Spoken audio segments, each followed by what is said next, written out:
Tuhan, apa kabar Anda hari ini? Syukur kepada Tuhan sudah memimpin kehidupan kita sampai pada hari ini. Saudaraku, kita akan melanjutkan renungan tentang doa Bapa kami. Pertanyaannya begini, apakah Anda selama ini sering khawatir tentang uang, tentang kebutuhan esok, tentang masa depan anak? Apakah doa Anda tentang kebutuhan itu sering bertele-tele, diulang-ulang, seolah-olah kita tidak yakin apakah Tuhan akan mendengar? Hari ini Yesus mengajarkan doa yang sangat pendek tentang kebutuhan kita, yaitu berikanlah kami pada hari ini makanan kami yang secukupnya. Singkat, sederhana, tetapi dalam. Mari kita bersama-sama bedah rahasia di balik doa ini. Mari kita berdoa terlebih dahulu. Tapi di dalam surga kami mengucap syukur buat berkat anugerah yang Tuhan berikan kepada kami sampai pada hari ini. Kami bersyukur untuk semua pemeliharaan Tuhan. Kami terus mau belajar tentang firman Tuhan, doa yang Tuhan Yesus ajarkan sendiri kepada kami. Berkatilah waktu ini ya Tuhan, dalam nama Tuhan Yesus kami bersyukur dan kami berdoa.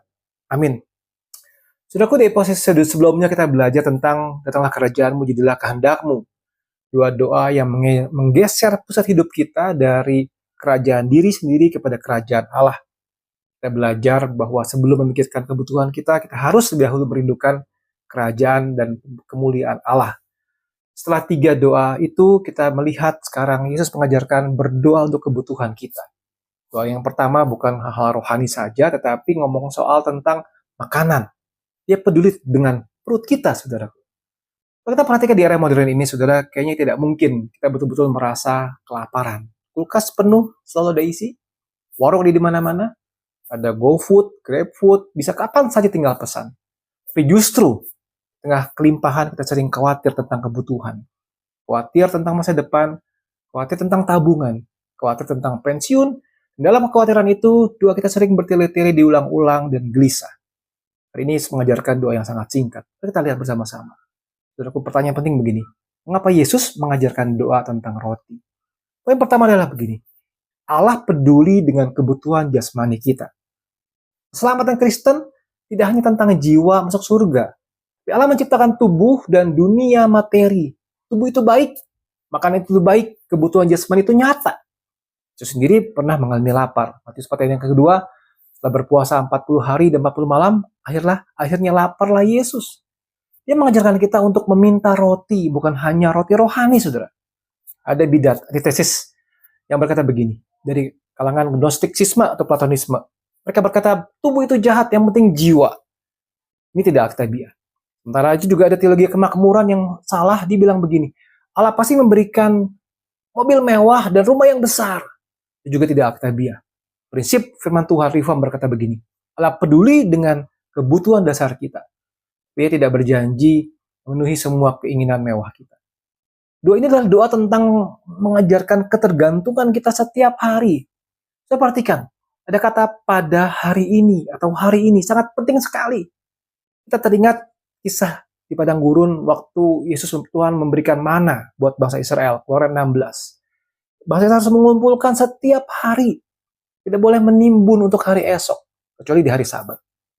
Mana mengajarkan Allah memberi cukup untuk hari ini, percaya untuk hari esok. Doa ini adalah doa anti terhadap kekhawatiran, anti terhadap ketamakan, dan anti terhadap ilusi swasembada. Satu prinsip yang berkata bahwa saya bisa hidup tanpa Allah. Kita ilustrasikan seorang anak kecil gitu ya. Nah, setiap pagi datang ke meja makan, dia tidak perlu khawatir apakah esok ada sarapan atau tidak. Dia percaya pasti orang tuanya akan menyediakan yang dia butuhkan. Itulah doa kita kepada Tuhan. Percaya bahwa Ia memberi cukup untuk hari ini. Saudara, disebutkan di sini roti, makanan yang secukupnya. Ada kata-kata unik di sini bicara mengenai epiosios. Muncul di dalam Injil Matius dan kitab Lukas, ada di dalam bagian yang lain. Ada diskusi menarik dari para ahli teologi Reform. Ada Calvin, ada Beza, mereka sering mendiskusikan dan berdebat. Ada 3 interpretasi utama mengenai makna ini. Pertama adalah roti hari ini, roti yang dibutuhkan untuk hari yang sedang berjalan. Jangan khawatir tentang hari esok. Itu sampai 34. Sebab itu janganlah kamu khawatirkan hari esok. Nah, hari esok mempunyai kesusahannya sendiri. Kesusahan sehari cukuplah untuk sehari. Pemahaman yang kedua begini, interpretasi yang kedua. Untuk kebutuhan hidup, roti yang cukup mempertahankan eksistensi kita. Doa untuk kebutuhan dasar cukup mempertahankan eksistensi kita, bukan kemewahan. Ide yang ketiga adalah roti yang akan datang, eskatologis. Roti dari zaman yang akan datang, perjamuan Mesias, menuju kepada roti hidup yaitu Yesus sendiri. Saudara, dikatakan berikan makanan yang secukupnya, bukan sebanyak-banyaknya. All you can eat, bukan secukupnya. Yesus tidak mengajarkan kita berdoa, berikan aku mobil mewah, rumah mewah, mobil baru, liburan ke luar negeri. Yesus mengajarkan kecukupan, bukan kelimpahan yang berlebihan. Amsal 30 ayat yang 8 dan 9. Jauhkanlah daripadaku kecurangan dan kebohongan, jangan berikan kepadaku kemiskinan atau kekayaan, biarkanlah aku menikmati makanan yang menjadi bagianku.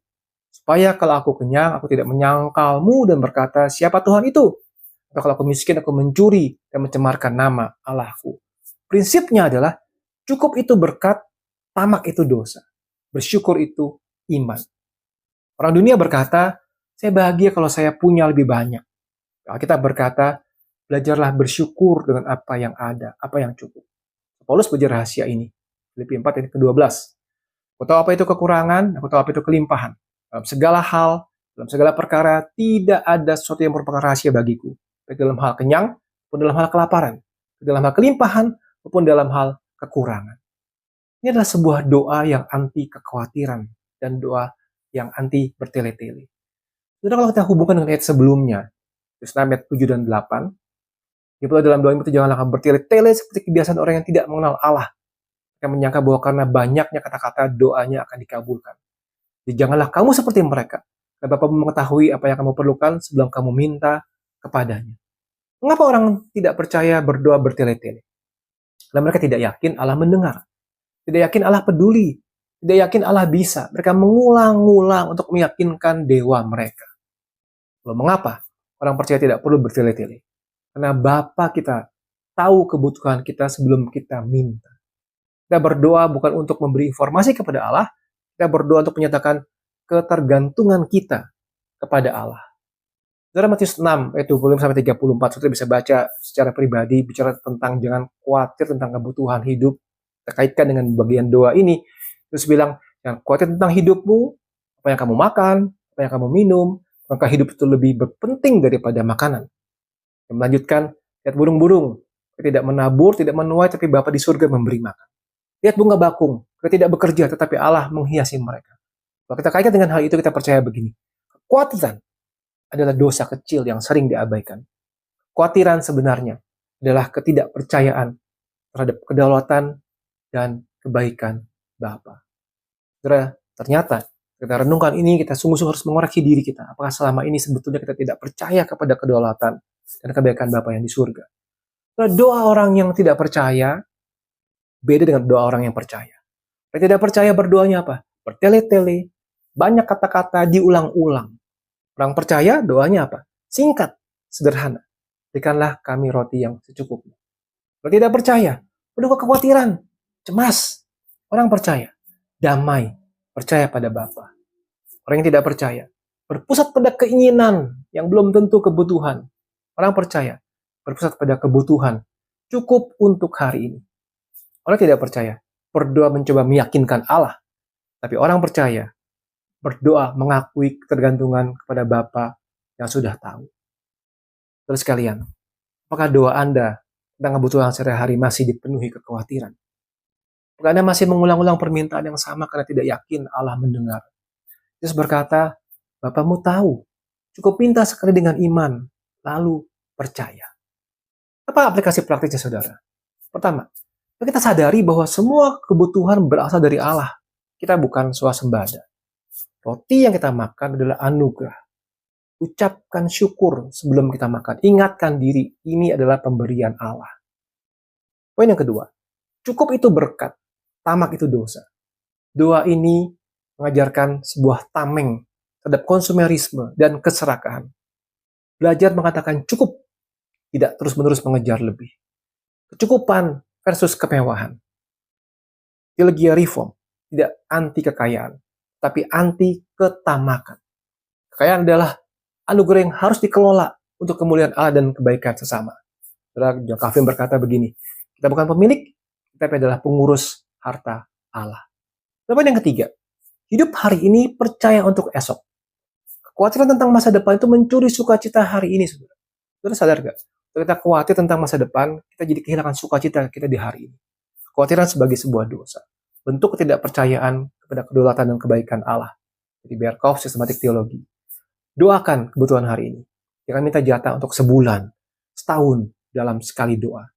Dan yang keempat, jangan lupa juga roti rohani. Yesus adalah roti hidup. Tubuh butuh roti jasmani, jiwa butuh roti rohani. Maka kita harus membaca firman Tuhan untuk roti jiwa kita setiap hari. Dan poin yang kelima yang terakhir adalah begini. Bagi rotimu kepada yang lapar. Nah, kalau perhatikan, karena kami pada hari ini, ada unsur kami. Kita harus ingat juga ada doa, mendoakan orang-orang yang membutuhkan. Juga harus peduli kepada mereka yang membutuhkan, yang tidak punya roti. Coba lakukan sesuatu yang konkret minggu ini. Yakobus 2 ayat 15-16, jika seorang saudara atau saudari tidak mempunyai pakaian dan kekurangan makanan sehari-hari, dan seorang dari antara kamu berkata, selamat jalan, kenakanlah kain panas dan makanlah sampai kenyang, tapi ia tidak memberikan kepadanya apa yang perlu bagi tubuhnya, apakah gunanya itu? Saudaraku, sebagai penutup, bicara mengenai doa, berikanlah kami pada hari ini makanan secukupnya. Ada 4 kebenaran yang penting. Poin pertama, Allah peduli dengan kebutuhan jasmani engkau dan saya. Tubuh itu baik, dan makan adalah sebuah anugerah. Makan adalah sebuah anugerah. Yang kedua, doa ini mengajarkan kecukupan, bukan ketamakan. Secukupnya adalah dinding menahan konsumerisme. Yang ketiga, doa ini adalah anti terhadap kekhawatiran dan doa yang bertele-tele. Bapak, kita tahu kebutuhan kita sebelum kita minta. Memang sulit, saudara. Kita cenderung sekali menjadi kota dalam kehidupan kita. Yang keempat, saudara, kesimpulannya adalah kita berdoa untuk roti kita membagikannya kepada mereka-mereka yang lapar. Nah, iman tanpa perbuatan adalah mati. Saudara, mari kita bersama-sama lakukan aplikasi praktis. Doa makan adalah doa yang seringkali kita menjadikan sebuah doa yang hanya basa-basi saja. Kadang-kadang makanan di meja, merem, selesai langsung. Mari kita belajar sungguh-sungguh setiap kali kita makan. Ucapkan terima kasih Tuhan dengan sungguh-sungguh sadar bahwa ini adalah anugerah, bukan hak. Bersyukur kita masih bisa menikmati anugerah itu. Yang kedua, hal sederhana. Setiap kali kita khawatir tentang kebutuhan esok, uang, pekerjaan, kesehatan, doakan seperti ini. Tuhan, aku tidak tahu esok akan seperti apa. Tapi aku tahu Engkau memegang hari esok. Cukupkanlah hari ini. Aku percaya. Aplikasi yang ketiga yang terakhir adalah begini. Lakukanlah satu tindakan nyata, membantu orang yang kekurangan. Bisa berbagi makanan, donasi, atau menjenguk tetangga yang sedang mengalami kesulitan. Saudaraku, ternyata doa ini tidak sederhana kita bicara soal makanan secukupnya.